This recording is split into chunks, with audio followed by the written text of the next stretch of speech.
Hey, Krista, how's it going? Oh, I'm fine. Good, good. Tad Morose, new album, Chapter 10 on GMR Music. Yeah. Congratulations. Oh, thank you. You like it? Yes, I do. I like power metal. I like almost all kinds of music. Maybe not too much on country, but uh, anything else I'm pretty good on. Like that. But Yeah. tell me, Dave Tedder set this up. What has Dave done for you? You know, with his press. Oh, he's keeping me busy doing interviews, so I think he's doing a very good job. Uh huh. Cool, cool, cool. Now, Chapter 10 has 14 tracks. That's quite a bit of tracks compared to a normal release. Was there a reason why you went with 14 tracks? Uh, well, no specific reason other than, I mean, we wrote 14 songs and we always kind of, I mean, there's no point of writing songs that you don't like for yourself. So we got 14 songs that we like to have on the album. Of course, we knew that it's a bit long for a record, and the record company also said that, well, this is going to be too long, and since we're doing vinyl, this will be a problem. So maybe we should cut out a couple of songs, and we just said, uh, no, let's keep it 14 songs anyway, because just for the heck of it, as you said, I mean, it's pretty unusual to have these long records, but that's just, I mean, we just thought that, well, then we might as well do it because Right. that's not the way you do it. So that's why we did it. And the record company also called us back and said, well, we've been listening back and forth to the songs, and it's 14 great songs, so 14 songs it is. And Cool. when the vinyl comes, it will be double vinyl, so no problem there. Wow. That's pretty good. That's pretty good. Yeah, So, and also it is kind of like uh, every song has a part on the album, and if you take away a couple of songs, the album will not be the same, so to say. I right. mean, yeah, it's kind of hard to explain, but every song, there's a reason that the songs are on the album, so to Right. say. Right. Right. Now, the band started in, I guess, 1991. You've been together about 27 years. Uh, Yeah. what do you consider your longevity to the band? Uh, well, we're stubborn as hell, and I mean, we're just too old to give up, I think, and we haven't come up with something more fun to do than just keep playing. So, Right. I mean, we just keep doing what we like to do. Right. And your last album was 2015, and you waited a couple of years before this one. That was, I guess, a 3-year wait, 4-year wait. Um, was there a reason why you waited so long? Were you out touring, or what was going on? Oh, we're old and lazy, I guess. Yeah, So, I know what you I mean. mean, yeah, I mean, it takes about I mean, as you said, Sanctimonious was released 2015, and we thought that, well, and I think Revenant before that was released to 2013 or something, so that was 2 years between those albums.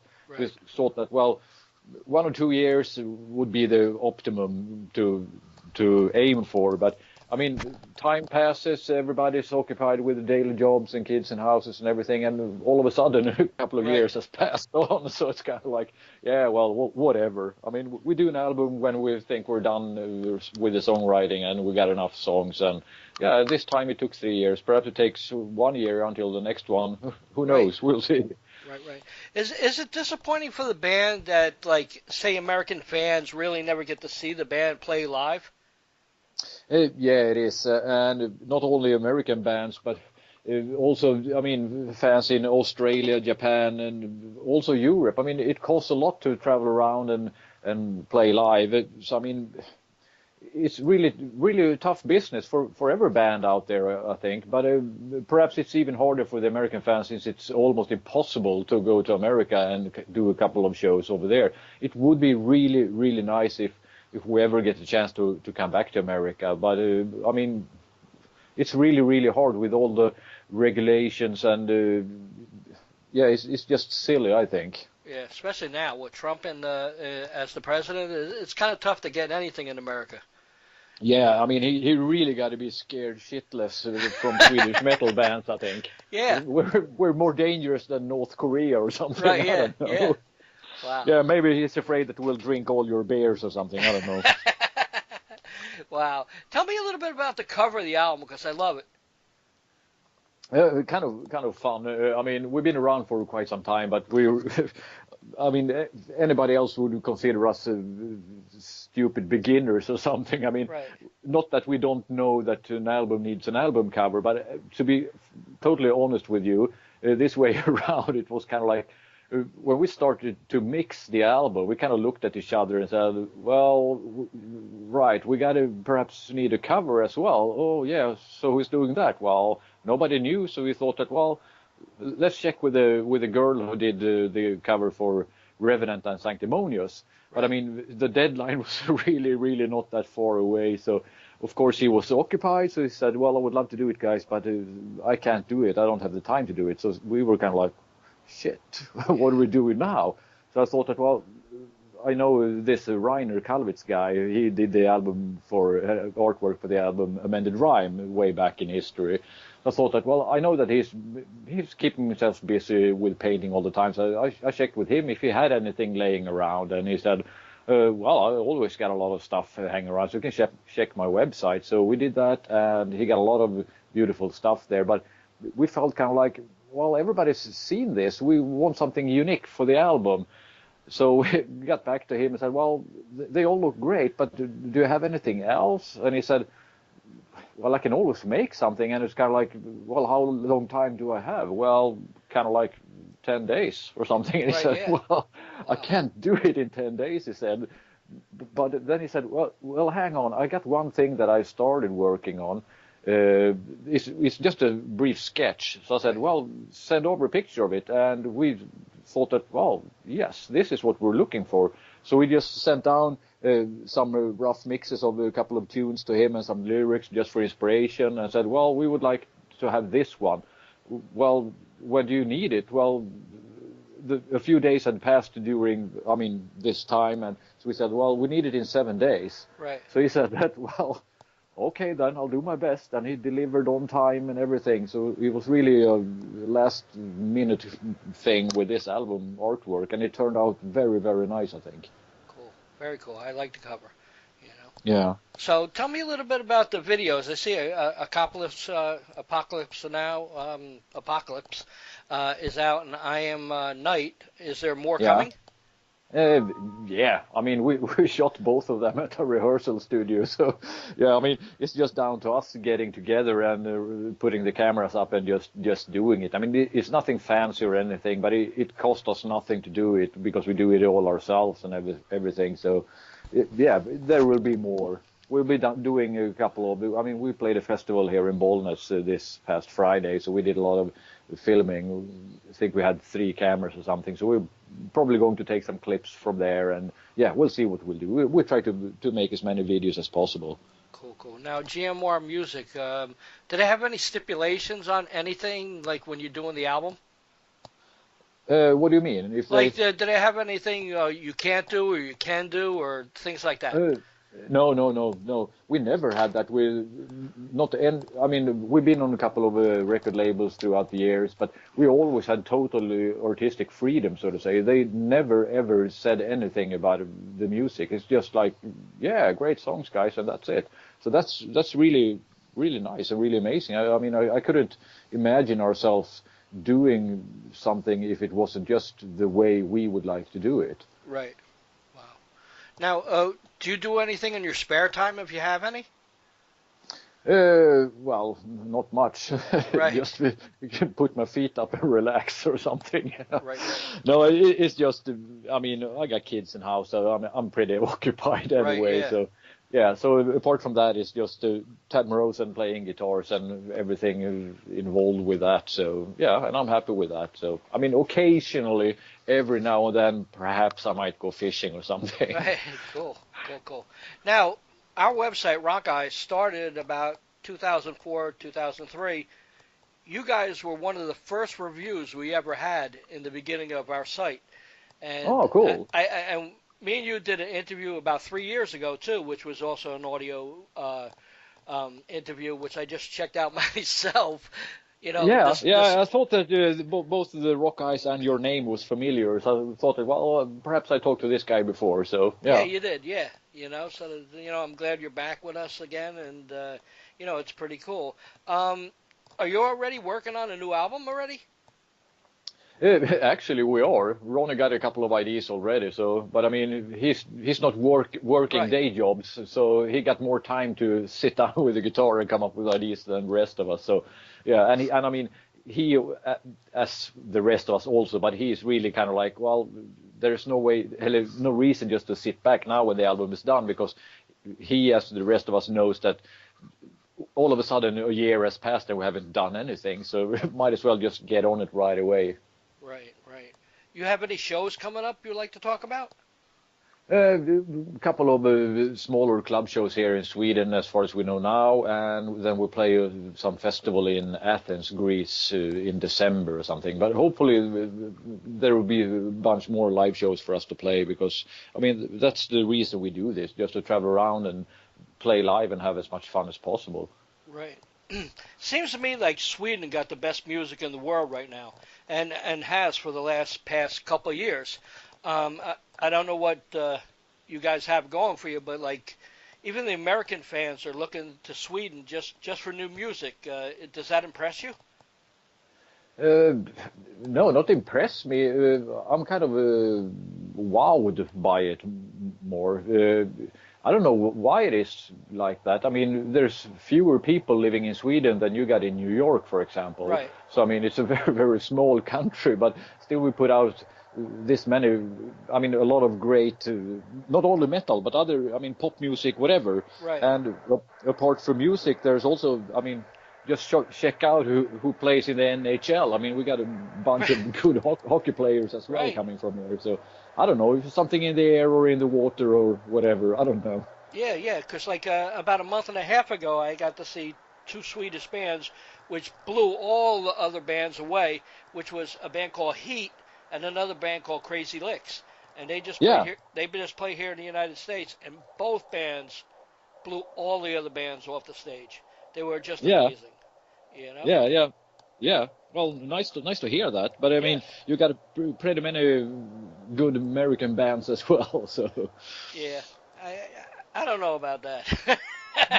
I don't I know, mean, you but had Sabotage, Vicious Rumors. I mean, I right, could go on forever. Sanctuary. I mean, you right, name it. So, I mean, bands that we all over here in Sweden grew up listening to. So you're part of it as well, I think. right. Cool, cool. Now what's the popular music over in Sweden right now? Is it power Uh, metal? Is it pop? Is it I, whatever? I mean, always. I mean, I mean, my two kids are 13 and no, 12, 12 and 15. It's Right, not 13 yet. But I mean, when I listen to the music they listen to, I mean, I just want to puke. right. I mean, it's I mean, really crappy. Yeah, Not exactly rap or hip hop, but pretty much towards that kind of thing with a pop vibe, and I mean it's just so terrible. But I right, mean, then again, I mean the kids are always supposed to have music their parents don't like, so right. Yeah, yeah. yeah, I mean they think heavy metal is for old people, so Yeah, yeah, everything is in order there, I guess. But I mean, if you turn on the radio in Sweden, it's mainly pop music, pretty bad if you right. ask Yeah, me. But I mean, heavy metal has always been kind of big in Sweden anyway. So I mean, you get a lot of people who likes to listen to power metal. Uh, but I think I don't know how it's in America, but if you take heavy metal as a big genre, so to say, I think the most popular part of heavy metal over here in Sweden is pretty much like the rest of the Europe. I mean, you got this very technical guitar playing, death metal vocals, and then when the chorus comes, it's very soft and poppy and everything, and very. They put a lot of effort into the production to make it sound massive and everything, and it tends to just get boring, I think. But right. I mean, I'm more into this old school, just heavy metal kind of music. Right, right, right. In the United States, basically, a lot of '80s bands are making like a resurgence over here and stuff like that. Stuff like Spread Eagle, Sebastian Bach, Yeah. bands like that. They're here all the time playing, and it's great to hear it. But I guess seeing too much of it or hearing too much is kind of redundant. So like I could go see one or two shows by Sebastian Bach or Spread Eagle or whatever, and then I get a little bored. You know. Yeah. So, Yeah. but Go ahead. But I think, I mean, when you're in the audience watching a band, I would really like, I mean, I guess you know what I'm trying to say. I mean, this, the spark in their eyes, and their a hungry band on stage, so to Right. say, instead of a band that are just lazy and don't give a shit actually or something. They're just they're doing their job. Even if it sounds good because they're Right. talented and been around forever, it doesn't give you that little extra that you want when you go to check out a concert. But Right. I mean, everybody can't have a perfect day at the job every day either. So yeah, but I mean, and usually when you see younger bands, they tend to seem to be a lot more hungry, so to say, and that's what live playing is about, I think. Right. Right. The only thing bad about that is that everything sounds the same. Yeah, yeah. So, I could go see one band, and the next band I go see a week later, they sound just like the first band I just saw. You know. Yeah, Uh, a little bit like I mentioned about this very technical, and you got the weird rhythms going on with some really angry death metal kind of singing, and then a very soft poppy right. chorus. Exactly. Yeah, just the same. I can't tell them apart either. So Right. Wow. Yeah, I know. Like even my daughter, she's 19. She's all excited. She said, "Dad, you got to watch this video. This band's excellent and stuff." And I watch it. I go, I don't hear it and I don't see it. I don't get it. And I says, no, they suck, right? yeah, That's my yeah, favorite band. That's my favorite band. It's Panic at the Disco. You know, yeah, and I go, they suck. You know, yeah, yeah. Yeah, I but totally understand what you're saying. Yeah. but I can't stop her. If you like it, great for you. If that makes Yeah. you happy. You know. Yeah, I mean everybody's entitled to have their own musical taste and opinion or whatever. So, but I mean, as you said, I don't get it either. It doesn't give me anything. I might as well just go watch paint dry or something. Right. Yeah. Yeah. Like for me, I'm a photographer, and I work Yeah, for a magazine called Metal Forces out of the UK, and stuff like yeah, that. And I got so lucky because they sent me on so many assignments on so many different type of bands. I got to see everything like pushed into one, from death metal to heavy metal to pop. I mean, I went to photograph Metallica to King Diamond to yeah, Gary Newman. yeah, Like yeah, so I got the best of both worlds when I was working with them. You know, yeah, yeah. so I was very happy about that and stuff like that. Do you think you guys will ever tour the United States coming up? Uh, well, you should never say never, but I Right. mean, we got nothing booked or no big interest. I mean, a lot of fans contact us and say, "Hey, you guys got to come over here," but that's about where we are right now. But Right. who knows? It's kind of like a catch-22 thing. If you're outside of America trying to get into America and play, because first you got to just to fill in all the forms, do all the paperwork. You got to have a bunch. You got to have the tour booked and Right. everything before you can even apply for visa. And then you don't know if you get the visa or not, or if it takes you 3 months, 6 months, Right. 9 months, or whatever, because they don't tell you how long it will take. So Right. it's really, and if you don't get the visas, well, then you can't do the tour, and then you got a lot of pissed off promoters over there. So it's Right. kind of like the only way we can do it is that everybody involved knows what we're talking about, and then you got to kind of like get the tour planned and get everybody who is involved in the tour know that if the visas are not approved by this or that date, then the whole shit is cancelled, so to say. Right. And that's only the way to do it. And I mean, then you have to really to make sure that the time frame works. It's kind of like you better have this tour booked and planned well over a year in advance, so to Right. say. Yeah. Yeah, Wow. and that's really weird because I mean it's kind of like, well, who knows if we're still alive in a year, kind of thing. Right. But Yeah. yeah, but Well, that's how it is, and if that is what it takes, that's the way it's got to be. So yeah, well, we'll see. And it's also all the paperwork cost a lot of money to right. do. So yeah, Wow. Yeah, I was wondering, how that worked because like a couple shows that were coming up like prior to this interview was Loudness, and the tickets were sold and everything out, and they got turned away twice coming into the yeah, United States because of visa problems. yeah. I heard about that as well. Yeah, Yeah. it's really crazy.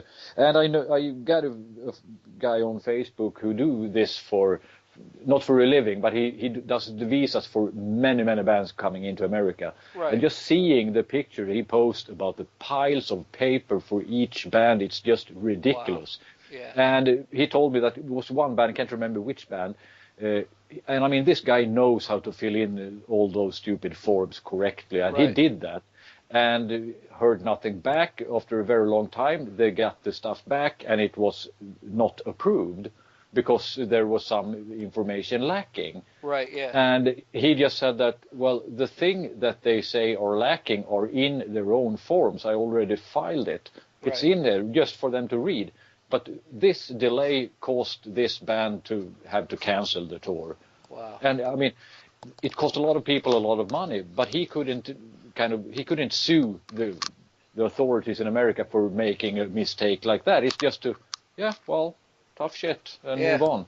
Wow. Yeah, it's really frustrating because, I mean, he could really prove that, hey guys, you did a mistake here. You better pay for this. Right. But no, it didn't work like that. So I don't know. I mean, America got it changed because on the other way around, for an American band to come here, they just got to buy the air tickets and fly over here and play. Right, so I mean, should be the same the other way around, I think. So. Yeah, I hope it changes too. You know, I'd rather see more bands coming in. Yeah. It feels really frustrating to have people who likes to see a lot of bands from Europe and stuff play in America, but they can't do it just because of this problem. So, hope it change. Yeah, cool. Well, Krista, congratulations on Chapter 10. Hopefully everybody supports it. Give it a chance. Check out their music. I'll be posting some of their videos coming up tonight. I'll do that and check out the Rockeyez webpage and check out Rockeyez Facebook. That's where I'll be posting the videos. And you have anything to say to the fans out there before we end?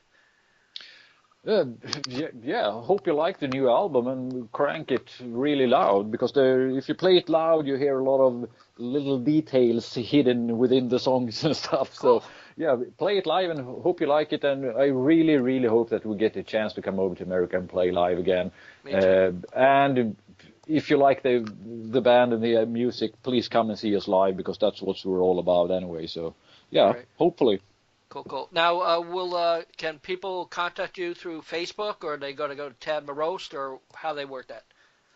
We're most active on Facebook, because we're pretty much always on the run anyway, and we all got our cell phones with us, checking out everything on Facebook and stuff. So that's the fastest and most accurate way to get hold of us. So cool. So just check out Tad Morose on Facebook. Thanks a lot, Chris. I appreciate the chat. Yeah, thank you. Have a nice day. Bye-bye. Bye-bye.